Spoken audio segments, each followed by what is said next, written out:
sais pas si je vais peut-être pas synthétiser. C'est pas ce qu'on veut, ok? J'avais une réflexion sur une question pour lancer ce que je voudrais vous apporter. Qu'est-ce qui caractérise, quelle est la caractéristique de ces moments? Qu'est-ce qui les caractérise?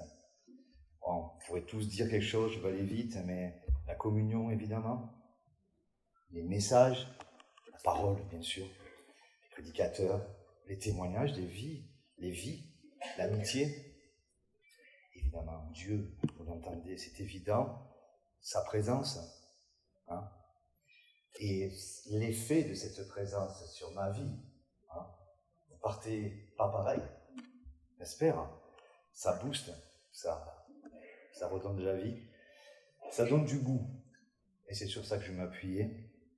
La présence de Dieu, on est familier avec le mot, et on va un peu s'appuyer dessus, c'est l'onction, sa présence qui donne du goût à ma vie. Donc, rapidement, qu'est-ce que l'onction? Il faudrait tout un séminaire et bien plus, puisque quand on arrivera au ciel, on comprendra ce que c'était, parce que c'était pour nous sur la terre. D'ailleurs, les femmes, après la mort de Jésus, ont préparé l'onction, et quand elles sont arrivées au tombeau, le tombeau était vide.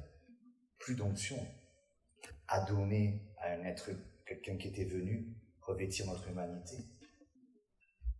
Mais, vous voyez ce moment où les femmes préparent l'onction, puis elles vont, et le tombeau est vide. Jésus, l'homme, qui avait reçu l'onction du Saint-Esprit depuis le baptême. Mais qu'est-ce que l'onction?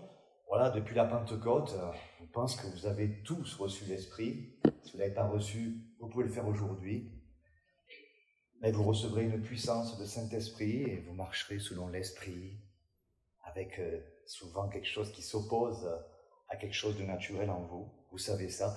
Mais je m'appuierai sur l'Ancien Testament, parce que dans l'Ancien Testament, l'onction, c'est une composition, une recette qu'on préparait pour appliquer sur certaines personnes, sur certains objets, les sacrificateurs, les rois, certains prophètes, et les endroits, le tabernacle, les objets, les ustensiles, la tente, tout ça était recouvert de l'onction qui se matérialisait par une recette confectionnée avec des ingrédients bien particuliers, dont je voulais vous parler un petit peu, en tout cas peut-être quelques-uns, ou un en particulier. Et l'objectif de cette onction, mais ça n'a pas changé, ça s'est matérialisé autrement, parce que maintenant nous recevons l'onction du Saint-Esprit, mais c'est toujours la même chose qui se passe, ça se matérialise différemment. Mais quel était l'objectif? Et quel est l'objectif de l'onction? C'est ministère, appel, la mise à part pour une chose bien particulière, que ce soit un objet, le tabernacle, s'il y a bien quelque chose qui était à part, le temple, s'il y a bien quelque chose qui est à part, le temple que vous êtes, s'il y a bien quelque chose, ça ne fonctionnera pas sans l'onction. La consécration, on pourrait dire. Donc l'onction est une recette, mais une recette précise. Et ne cherchez pas, mais je vous le dis, vous pourrez le retrouver en Exode 30, 23, vous avez la composition, et je dirais qu'il est écrit que l'onction, les ingrédients, c'était composé, il est dit, prends les meilleurs aromates. Les meilleurs aromates. Donc les aromates sont des épices. C'est ce qui donne qui assaisonne, qui relève. J'ai lu qu'en cuisine, ça donnait de la profondeur au plat. Waouh, j'aime bien ça. Ça donne de la profondeur à l'intérieur. L'onction, c'est pas quelque chose qui est superficiel. Ça marche pas. C'est pas un spectacle, c'est pas une démonstration, c'est quelque chose qui se passe dans un secret d'abord. Mais, donc, prends les meilleurs, pour confectionner cette onction dans l'Ancien Testament, il fallait prendre les meilleures épices. Alors, vous avez une liste. La myrrhe, je vais en parler, je finirai avec ça. Le cinnamome, les roseaux aromatiques, la casse, l'huile d'olive. Voilà, vous regardez ça. Mais parlons des épices. Au XVe et au XVIe siècle, des gens sont partis de l'autre côté du monde pour aller chercher des choses qui pourraient donner du goût à leurs aliments. Alors, ils sont partis, c'était complexe, hein. Mais les grands explorateurs sont partis pour découvrir du monde, bien sûr, pour aller aussi prendre des territoires, mais ils sont allés chercher des épices, et ils sont allés chercher aussi des étoffes pour se couvrir.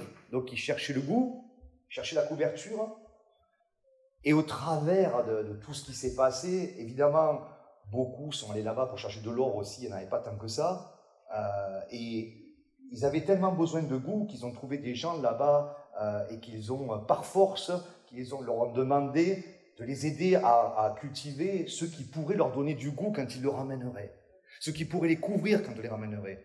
Quelques-uns, pas beaucoup, sont partis là-bas pour donner du goût aux gens qui étaient là-bas. Voilà. Et eux, c'était ceux qui ont laissé leur vie, qui souvent ne sont pas revenus. C'était vous, c'était moi. C'était eux qui sont. Ce n'étaient pas des conquistadors.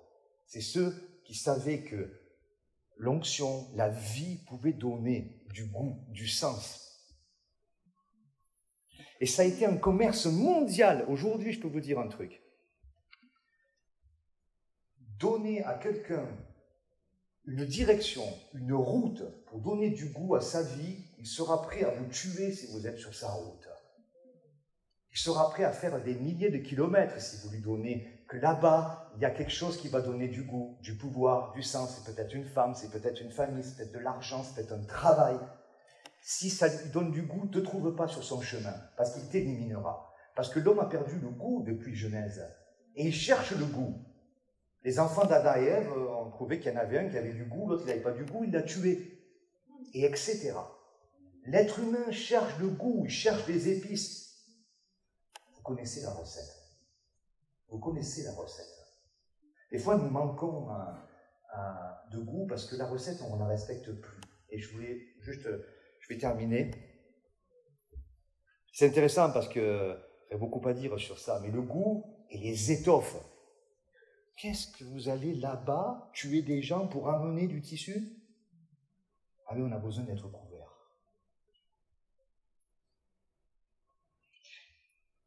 En Exode 30, il fallait assembler ces éléments, cette recette, avec des doses bien précises, selon l'art du parfumeur. Ce n'est pas n'importe qui le fait. C'était des gens bien précis. Et je voulais terminer par un des éléments, la myrrhe. Vous en avez tous entendu parler parce que les mages en ont porté à Jésus. Et une des caractéristiques de la myrrhe, c'est l'amertume. Si vous mettez trop de myrrhe, en fait, si vous prenez que de la myrrhe, c'est immangeable. Et c'est intéressant parce qu'ils ont porté ça à Jésus, les mages, et c'est dans la constitution de l'onction. Vous ne pouvez pas enlever de l'onction cette notion amère. Rappelez-vous, ils sont en Égypte, ils sont libérés, ils préparent l'agneau et ils mangent aussi des herbes amères. Mais qu'est-ce que ça vient faire là? Vous savez, la croix, elle a un côté doux et amer. La parole de Dieu, l'esprit s'oppose à la chair, il y a un côté doux et amer. Mais des fois, quand on ne respecte plus les doses, si l'amertume est trop présente, ça dérègle tout. S'il n'y a pas l'amertume, quelque chose qui fait réaliser qu'en toi, il y a quelque chose de pas bon, mais tu as besoin, s'il n'y a pas ce côté-là qui fait réaliser qu'il y a quelque chose en toi qui combat et qui n'est pas bon, si tu ne sens pas ce petit goût amer, ça ne marchera pas non plus. C'est intéressant parce qu'ils ont mangé des herbes amères, mais il y avait l'agneau. Il y avait l'agneau. Enlève l'agneau, c'est immangeable. Et ta vie perd du goût. Et tu sais, ça y est, c'est fini. Regardez, ils font quelques semaines en sortant d'Égypte, ils arrivent à Mara. Oh tiens donc, c'est amer. C'est l'eau est amère. Pourtant, ils en ont vu des choses. J'en ai vu des choses dans ma petite vie chrétienne. J'en ai vu des choses. Mais j'arrive à Mara. Et vous savez, le mot qui apparaît le plus, on pense que c'est Mara, ils arrivent, l'eau est amère, ils ne peuvent pas la boire et ils disent c'était mieux là-bas quand on nous tapait dessus. Ils ont oublié l'agneau. Ils ont oublié l'agneau. Ils vont souvent, et je vais souvent oublier l'agneau. Et du coup, j'ai que l'amertume, des fois. Et c'est pas la recette. C'est pas l'onction, c'est pas la recette de l'onction.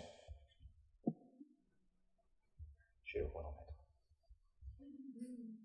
Et vous savez, à Mara, si vous relisez-le, il y a un mot qui apparaît souvent, parce que quand il n'y a que l'amertume et qu'il n'y a pas l'agneau, quand il n'y a pas l'équilibre de tous ces ingrédients qui font la présence de Dieu, qui font le goût à ma vie, qui font l'onction, qui font que je peux supporter la mer par moment, de te supporter, de me supporter moi-même, parce qu'il y a l'agneau. Quand il n'y a pas ça, le mot fort dans ce passage après la sortie d'Égypte, c'est murmure.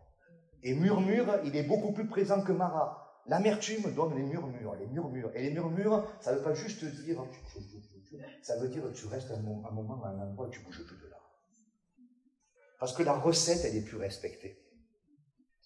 Donc la croix a ce côté doux, mais amer aussi.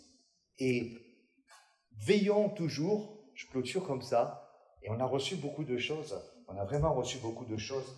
Veillons toujours à ce que la recette de l'onction soit respectée. Et peut-être il me manque quelque chose. Vous savez, c'est vachement intéressant, juste 2 mots sur ça, de voir tous ces épices que je vous ai cités, cinnamome, tout ça. Ils ont tous des facteurs qui ont servi avec le temps pour la médecine, pour l'hygiène, pour conserver les aliments, pour empêcher les virus, pour donner des antidouleurs. Toutes ces choses qui sont dans l'onction vont m'enlever l'amertume, l'antidouleur, vont cicatriser des plaies. Mais qui n'a pas de blessure, de plaie qui saigne encore? Et il me faut l'onction pour ça. Sinon, je vais murmurer et ça sera ta faute. Celle de ma femme ou la mienne. Il faudra bien quelqu'un, tu vois. Et si jamais il y a un chemin qui se dessine où je pense, parce que je m'abuse moi-même par de faux raisonnements, qu'il y a un chemin, je vais le prendre et ne te trouve pas au milieu de ma route. Ne te trouve pas au milieu de ma route. Parce que des hommes ont fait des milliers de kilomètres pour aller chercher du poivre. Et ils étaient prêts à tuer pour ça, pour juste donner un petit peu de goût à leur vie.